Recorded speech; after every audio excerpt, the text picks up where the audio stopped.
नमस्ते। कभी सोचा है कि सिर्फ 2 लाइनों की एक कहानी किसी के भी रोंगटे कैसे खड़े कर सकती है?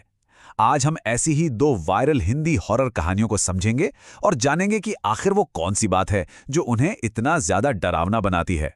तो एक सवाल से शुरू करते हैं। हम सबसे ज्यादा कब डरते हैं? सोचिए जरा। शायद तब जब हम बिल्कुल अकेले होते हैं, चारों तरफ घना सन्नाटा होता है और रात का वक्त होता है। और बस यही डर, यानी अकेलेपन और रात का डर, हमारी इन दोनों कहानियों की जड़ में है। ये एक ऐसा डर है जिससे हम सब कहीं ना कहीं जुड़े हुए हैं, है ना?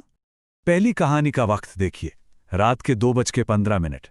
ये वो वक्त है जब पूरी दुनिया सो रही होती है और एक इंसान सबसे ज्यादा अकेला और शायद सबसे ज्यादा कमजोर महसूस करता है। और दूसरी कहानी, उसका वक्त है रात के 12:40। मतलब पैटर्न बिल्कुल साफ है, वही देर रात, वही सन्नाटा जो किसी भी छोटी सी चीज को बहुत बड़ा, बहुत भयानक बना सकता है। घर में सन्नाटा पसरा था। ये सिर्फ एक लाइन नहीं, ये डर की बुनियाद है। कहानी के शुरू होने से पहले ही ये खामोशी एक बेचैनी पैदा कर देती है। तो चलिए देखते हैं कि पहली कहानी इस सन्नाटे को कैसे तोड़ती है। तो पहली कहानी है आर्यन की, और इस कहानी में जो डर है ना, वो किसी भूत या प्रेत से नहीं आता। नहीं, वो आता है हमारी अपनी ही परछाई से, जो अचानक एक पल में हमारी दुश्मन बन जाती है। तो होता यह है कि रात के 2:15 आर्यन बेसिन पर हाथ धो रहा है। सब कुछ नॉर्मल है। उसने शीशे में देखा और फिर तौलिया उठाने के लिए नीचे झुका। बिल्कुल एक आम रात, एक आम काम जैसा रोज होता है। लेकिन जैसे ही वो वापस सीधा हुआ, कुछ बहुत ही गलत था। आर्यन तो सीधा खड़ा था, लेकिन आईने में उसका अक्स, वो अभी भी नीचे ही झुका हुआ था। असलियत और परछाई जब ये दोनों अलग हो जाएं, बस यही वो पल है जहां डर पैदा होता है। और फिर आईने वाले आर्यन ने धीरे से सिर उठाया और मुस्कुरा दिया। सोचिए तो, किसी का अपना ही अक्स, जिसे उसकी हर हरकत को कॉपी करना चाहिए, वो अपनी मर्जी से कुछ कर रहा है, और वो भी मुस्कुरा रहा है। साइकोलॉजी में इसके लिए एक शब्द है अनकैनी। अनकैनी का मतलब है वो अजीब सा एहसास जब कोई बहुत जानी पहचानी चीज, जैसे कि अपना ही चेहरा, अचानक से थोड़ी सी अलग, थोड़ी सी डरावनी लगने लगे। और यही इस कहानी की कामयाबी का असली राज है। तो ये तो थी आर्यन की कहानी। अब चलते हैं दूसरी कहानी की तरफ, जो है रवि की। यहां डर दिखने वाली चीजों का नहीं है, बल्कि एक अनजाने, अनदेखे एहसास का है।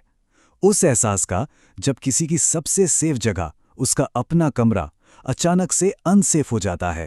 तो सीन ये है कि रवि अपने कमरे में अकेला है। वो दरवाज़ा बंद करता है, कुंडी लगाता है, और जैसे ही वो मुड़ता है, उसकी नज़र दीवार पर पड़ती है। दीवार पर 2 परछाइयां थीं। 2, लेकिन कमरे में तो वो अकेला था। और डर यहीं नहीं रुकता। अचानक उसे अंदर से कुंडी के खुलने की आवाज आती है, क्लिक, और वो बंद दरवाजा अपने आप धीरे धीरे खुलने लगता है। और सबसे डरावनी बात, कोई हवा नहीं चल रही थी। तो सवाल यह है कि दरवाजा खोला किसने? इस कहानी का असली डर वो नहीं है जो दिख रहा है, बल्कि वो है जो नहीं दिख रहा। यह हमारे दिमाग का सबसे गहरा, सबसे पुराना डर है कि हमारी सबसे सुरक्षित जगह पर कोई अनदेखा हमलावर मौजूद है। हमारा दिमाग खुद ही खाली जगह को भरने लगता है कि दरवाजे के उस पार आखिर है कौन।